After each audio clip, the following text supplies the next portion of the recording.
Gold hub తాకట్టులో ఉన్న బంగారాన్ని విడిపించి కొనబడును. అదే రోజు ఆన్లైన్ ధరకు కొని డబ్బులు ఇవ్వబడును. ఏపీ సీఎం వైసీపీ అధినేత వైఎస్ జగన్మోహన్ రెడ్డిపై జరిగిన రాళ్ల దాడిపై విజయవాడ సింగ్ నగర్లో జరిగిన దాడి ఏదైతే ఉందో దానిపై ఎవరు చేశారన్న దానికంటే ఎవరు చేపించారు అన్న దాని మీద రాజకీయవాదం పెద్ద ఎత్తున రేగుతూ ఉంది. ఎవరు చేశారో తేలితే కానీ దాని వెనకాల ఎవరు ఉన్నారో బయటపడే అవకాశం కనబడటం లేదు. కుట్ర కోణం ఎవరిది, కుట్రదారుడు ఎవరు వైఎస్ జగన్ మీద దాడి చేపించారు అనేది రాజకీయంగా పెద్ద దుమారమే రేపుతుంది. ఆయనే చేపించుకున్నారని టీడీపీ విమర్శ చేస్తుంటే చంద్రబాబు చేపించాడని చెప్పేసి వైసీపీ ఎదురుదాడికి దిగుతున్నటువంటి రాజకీయ ఘర్షణ వాతావరణం ఆంధ్రప్రదేశ్లో మనం చూస్తూ ఉన్నాం. ఎన్నికలకి కేవలం ఒక్క నెల ఉన్న కాలంలో సానుభూతి రాజకీయానికి వాడుకునే ప్రయత్నం వైసీపీ చేస్తుందని ప్రతిపక్షాలు ఆరోపిస్తూ ఉంటే దాడి రాజకీయాలకు టీడీపీ పాల్పడుతుందంటూ వైసీపీ ఎదురుదాడికి దిగుతున్నటువంటి పరిస్థితి మనం చూస్తూ ఉన్నాం. కానీ ఏది వాస్తవం, ఏం జరిగి ఉండొచ్చు, ఏమి జరగడానికి అవకాశం ఉంది? వాస్తవానికి 6 బృందాలు 20 టీములుగా ఏర్పడి విజయవాడలో ఇంటింటికి పోయి సోదాలు నిర్వహిస్తూ ఉన్నాయి. ఒకవైపు ఇంటెలిజెన్స్ పోలీసులు, ఇంకోవైపు స్పెషల్ బ్రాంచ్ పోలీసులు, ఇంకోవైపు సివిల్ పోలీసులు, ఈ ముగ్గురు కలివిడిగా ప్రయత్నం చేస్తున్నారు ఎవరు కాలుగా దోషులు పట్టుకోవడం కోసం. ఇప్పటికే విజయవాడ కమిషనర్గా ఉన్నటువంటి క్రాంతి రాణ తాట ఎలక్షన్ కమిషనర్కి ఒక నివేదిక సమర్పించినట్టు మనకు తెలుస్తూ ఉంది. సమన్వయ లోపం జరిగినట్టు ఆల్రెడీ ఎవరైతే సీఎంఆర్ఎఫ్ కన్వీనర్ ఉంటారో వీరందరినీ కోఆర్డినేట్ చేసి అదే సీఎంకు సెక్యూరిటీ మొత్తాన్ని కోఆర్డినేట్ చేయడంలో కొంత లోపం జరిగినట్టు ఆయన ఆ నివేదికలో ఒప్పుకున్నాడు అనేటువంటిది మనకు తెలుస్తూ ఉంది. అయితే గుడికి బడికి ఆ ఏరియాలో జగన్ సభ జరిగినటువంటి చోట ఒక గుడి ఇంకొక బడి ఉండి అక్కడ మధ్యలో ఓపెన్ ప్లేస్ ఉందంటే ఆ ఓపెన్ ప్లేస్ నుంచి దాడి జరిగి ఉండొచ్చు అనేటువంటిది ఒక ప్రాథమిక అంచనాగా ఇప్పటికైతే తెలుస్తూ ఉంది. దీంట్లో నిజాల కోసం ప్రయత్నం జరుగుతోంది. ఆ చుట్టుపక్కల ఉన్న సీసీ కెమెరా ఫుటేజ్ అంతా పరిశీలిస్తూ ఉన్నారు. కానీ ఒక చిన్న గ్యాప్ ఏదో నడుస్తుంది. ఏంటి ఆ గ్యాప్? చాలా ప్రశ్నలకు సమాధానం రావట్లేదు. ఇక్కడ చాలా అనుమానాలు బలంగా వ్యక్తమవుతూ ఉన్నాయి. అవి ఏమిటి అనేది కూడా మీకు వివరించే ప్రయత్నం చేస్తాను. నేను మొదటి నుంచి అంటే నిన్న రాత్రి నుంచి కూడా కొన్ని అనుమానాలు లేవనెత్తుతూ ఉన్నాను. ఆ అనుమానాలకు సమాధానం కావాల్సిన పరిస్థితి కనపడతా ఉంది. వాస్తవానికి డీసీపీ హరికృష్ణ ఎవరైతే ఉన్నారో ఆయన మొత్తం జరుగుతున్నటువంటి ఎంక్వైరీని కోఆర్డినేట్ చేస్తూ ఉన్నారు. క్లియర్ కట్గా మొత్తాన్ని అంటే ఒక విషయం గమనించుకోవాలి ఇక్కడ. ఎందుకు డీజీపీ లెవెల్లో చేయాల్సిన ప్రయత్నం ఎంక్వైరీ సీఎం మీద దాడి జరిగింది. ఏపీ సీఎం అనేది చాలా కీలకమైన పోస్ట్. అది ఆ జగన్మోహన్ రెడ్డి గారు అనే వ్యక్తి కంటే సీఎం హోదాలో ఉన్న వ్యక్తి కాబట్టి అది చాలా కీలకంగా భావించాలి. కానీ జరగాల్సినంత సీరియస్గా పకడ్బందీగా ఎంక్వైరీ జరగట్లేదా అనే ఒక అనుమానం కూడా చాలామందిలో కలుగుతూ ఉంది. సరే, ఇవన్నీ పక్కన పెడితే ఉన్న అనుమానాలు మీకు వ్యక్తం చేసే ప్రయత్నం చేస్తున్నాను. ఏంటి అంటే వాస్తవానికి దాడి జరిగినప్పుడు కరెంట్ ఎందుకు పోయింది, కరెంటు తీసేసిన వాళ్ళు ఎవరు? అక్కడ వైసీపీ నాయకులు చెప్తుంది ఏంటంటే కరెంటు పోవటానికి ఉన్న రీజన్ ఏంటంటే సీఎం బస్సు మీద నుంచి రోడ్ షో చేస్తూ ఉన్నారు. కరెంటు తీగలు తగిలితే షాక్ వచ్చే ప్రమాదం ఉంది, అది ప్రమాదానికి గురి అవకాశం ఉంది కాబట్టి అక్కడ కరెంటు తీసామని చెప్తున్నారు. వాస్తవానికి కరెంటు తీగలు తగిలితే షాక్ కొట్టడం ప్రమాదం ఏర్పడటం అనేది పక్కన పెడితే కరెంటు తీగలు కనుక తగిలే పరిస్థితి ఉంటే దానివల్ల ఆ బస్సు మీద రోడ్ షో చేస్తున్నటువంటి వ్యక్తులు అవి తగిలి కింద పడే అవకాశం కూడా ఉంది. కాబట్టి సహజంగా ఏం చేస్తుంటారంటే రోడ్డు షోలకి కరెంటు తీగలు కనుక అడ్డొస్తే వాటిని ఆ పూటకి డిస్మాంటిల్ చేసి తర్వాత మరమ్మతులు చేసే పని చేస్తారు సహజంగా పర్మిషన్ ఇచ్చినప్పుడు.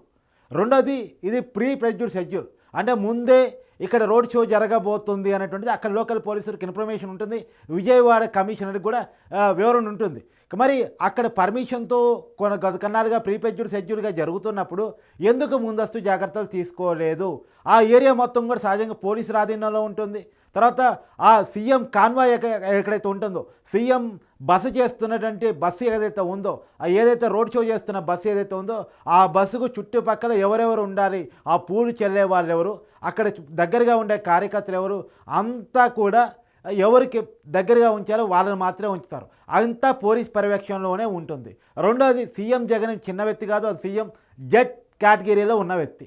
సో మొత్తం కూడా ఒకవేళ ఆయన మీద ఏదైనా దాడి జరగాల్సి వస్తే ముందుగా వీళ్ళే అడ్డొస్తారు.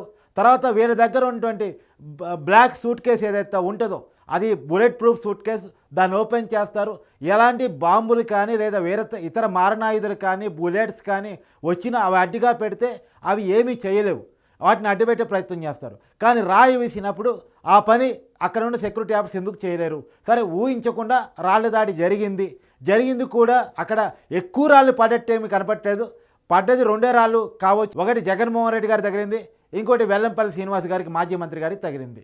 అంతకుమించి ఎక్కువ రాళ్ళు దాడి జరిగినట్టు కనపట్టలేదు. అంటే 2 తాళ్లతోనే దాడి చేస్తే ఆ 2 రాళ్ళు టార్గెటెడ్గా ఆ ఇద్దరు వ్యక్తినే టార్గెట్ చేస్తూ కొట్టాడా, ఆ ఇద్దరికి తగిలాయి అన్నట్టు కూడా అక్కడ అనుమానం. అయితే ఇంకోటి ఏంటంటే, నిన్న దాకా జరిగిన రాజకీయ ప్రచారం, వైసీపీ చేసిన ప్రచారం కూడా ఏంటి అంటే, వైసీపీ నాయకులు చెప్పిన మాటలు కూడా ఏంటంటే, క్యాట్ బాల్ ద్వారా జగన్ మీద దాడి చేసినట్టు, అది కూడా ఒక బిల్డింగ్ మీద నుంచి దాడి చేసినట్టు చెప్తూ వచ్చారు. కానీ క్యాట్ బాల్తోనే దాడి చేశారని ఎలా చెప్పగలరు? ఎలా అవకాశం ఉంది? అసలు క్యాట్ బాల్ అనే పదాన్ని సృష్టించి ఇలా దాడి జరగవచ్చు అని ఒక అనుమానాన్ని వ్యక్తం చేసిన వాళ్ళు ఎవరు? ఇది ఎలా సాధ్యమైంది? ఎందుకంటే దాడి చేసింది ఎవరో ఇప్పటివరకు చూడలేదు, ఎవరో తెలియదు, ఇంకా ఎంక్వైరీ నడుస్తుంది. ఆ దాడి చేసిన వాడు ఎవరో తెలియకుండా దాడి చేసిన పద్ధతిని ఎలా కనుక్కోగలం? సో దాడి చేసింది ఎవరు, దాడి చేసిన పద్ధతి ఏమిటి, మరి దాడి చేసిన పద్ధతిని ఊహించి చెప్పడానికి కారణాలు ఏంటి అనేది కూడా ఇక్కడ తెలవాల్సి ఉంది. రెండోది, కరెంటు పోయిన సమయంలోనే దాడి ఎలా చేయగలిగాడు అంటే, కరెంటు పోయే విషయం సహజంగా ఆగంతుకుడికి తెలిసే అవకాశమే లేదు. ఎందుకంటే సీఎం సెక్యూరిటీ సిబ్బంది అక్కడున్న పరిస్థితుల్లో నుంచి కరెంటు బంద్ చేయించి ఉండొచ్చు కాక, కానీ అది ఆగంతుడికి తెలిసే అవకాశం లేదు. మరి అనుకోకుండా అతను దాడి చేసిన సమయం, కరెంటు పోయిన సమయం ఒకటే అయిందా? ఏ సీసీ కెమెరాల్లో కూడా అతను ఎందుకు పడలేదు? అతను వాస్తవంగా పారిపోయే క్రమంలో కానీ, లేదా హడావుడి పడే సమయంలో కానీ ఖచ్చితంగా ఏదో ఒక సీసీ కెమెరాలు చిక్కునే అవకాశం ఉంది. ఎందుకని ఇంతవరకు ఏ సీసీ కెమెరాల్లో కానీ, అక్కడ మొత్తం మీడియా కెమెరాలు ఉన్నాయి, పార్టీ కెమెరాలు ఉన్నాయి, తర్వాత సోషల్ మీడియా కెమెరాలు ఉన్నాయి. ఇంకా ఇన్ని కెమెరాలు ఉంచుకొని, రెండోది జగన్ గారు ప్రయాణిస్తున్న బస్సుకు కూడా కెమెరాలు ఉన్నాయి. ఇన్ని కెమెరాలు ఉంచుకొని ఏ కెమెరాలో కూడా అతను ఎందుకని పడలేదు, కారణం ఏమై ఉండొచ్చు అనేది కూడా ఇక్కడ తేలాల్సిన అవసరం ఉంది. రెండోది, జగన్ గారి మీద దాడి చేసిన తర్వాత చుట్టూ ఉన్నటువంటి జెడ్ కేటగిరీ సెక్యూరిటీ ఎవరైతే ఉన్నారో వాళ్ళు జగన్ గారిని చుట్టుముట్టి రక్షణ వలయంగా నిలవాలి. కానీ అలా నిలవలేదు.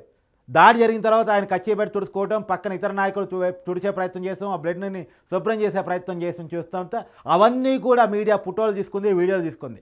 నిజానికి అవకాశం ఇవ్వకూడదు. అవకాశం ఇవ్వకుండా మొత్తం వీళ్ళు రక్షణ వలయంగా ఏర్పడాలి. కానీ రక్షణ వలయంగా ఏర్పడకుండా ఎందుకు వీడియోలకి ఫోటోలకి అవకాశం ఇచ్చారు అనేటువంటిది కూడా ఇక్కడ తేలాల్సిన అంశం. ఎక్కడో లోపం జరిగిందా అనేటువంటిది కూడా తేలాల్సిన అంశం. అది పక్కన పెడితే, ఆయన దాడి జరిగిన తర్వాత ఆ బస్సులోనే వాస్తవానికి అంబులెన్సు సీఎంకి ఎప్పుడూ అందుబాటులో ఉంటుంది. సీఎం కాన్వాయ్లో అంబులెన్స్ ఉంటుంది. కానీ అంబులెన్స్లోకి తీసుకెళ్లకుండా బస్సులోనే కిందకి తీసుకువెళ్ళి క్లీన్ చేసే ప్రయత్నం చేశారు, బ్యాండేజ్ చేసే ప్రయత్నం చేశారు. అది 10 నిమిషాలు జరిగిన తర్వాత మళ్ళా వచ్చి యాత్ర కొనసాగించారు జగన్ గారు.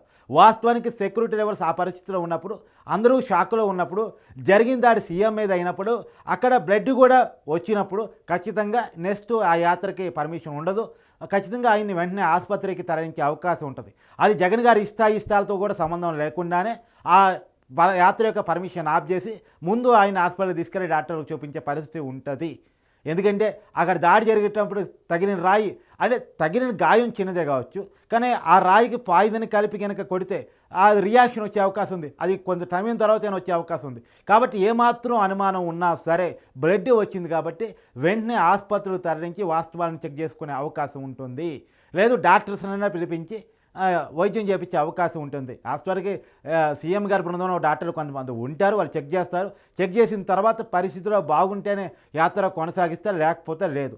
అంటే వాస్తవానికి జగన్ గారు ఈ జరిగిన తర్వాత కూడా చాలాసేపు యాత్ర చేసి, యాత్ర తన బస చేసే ప్రాంతానికి, అంటే నైట్ పూట స్టే చేసే ప్రాంతానికి వెళ్ళిన తర్వాత మాత్రమే ఆయన హాస్పిటల్కి వెళ్ళారు. నిజానికి అలా పరిస్థితి ఉండదు, వెంటనే ఆసుపత్రికి తీసుకెళ్తారు. మరి ఎందుకు తీసుకెళ్ళలేదు, మళ్ళీ యాత్ర ఎందుకు కంటిన్యూ అయింది అనేది కూడా ఒక అనుమానం. ఇవన్నీ అనుమానాలకి సమాధానం దొరకాల్సిన పరిస్థితి ఉంది అనేటువంటిది క్లియర్ కట్గా. అది కూడా ఎన్నికల సమయంలోనే ఎందుకు జరిగింది అంటే, గతంలో చెప్తున్నటువంటి వైఎస్ వివేక గారు హత్య కేసు 2019లో హల్చల్ జరిగింది. తర్వాత కోడికత్తి హత్య కేసు, అంటే హత్యా ప్రయత్నం కేసు అప్పుడు కూడా హల్చల్గా జరిగింది. అది జగన్ గారి మీద జరిగిన దాడి, ఇప్పుడు జగన్ గారి మీద జరిగిన మరో దాడి ఇప్పుడు ఈ ఎన్నికల ముందు వచ్చింది. కాబట్టి ఎలా ఎందుకు జరుగుతుంది, కారకులు ఎవరు, కారణాలు ఏంటి? పోయినసారి ఏదైతే కోడికత్తి సీన్ కేసు ఉందో అది కూడా ఒక కంక్లూజన్ రాలే. ఎందుకు జరిగింది, ఎలా జరిగింది అనేది ఒక కంక్లూజన్కి రాలే. ఇప్పుడు ప్రజెంట్ ఆ శ్రీనివాస్ బెయిల్లో ఉన్నారు. అది ఆ బెయిల్ మీద కూడా చాలా హై డ్రామా నడిచింది.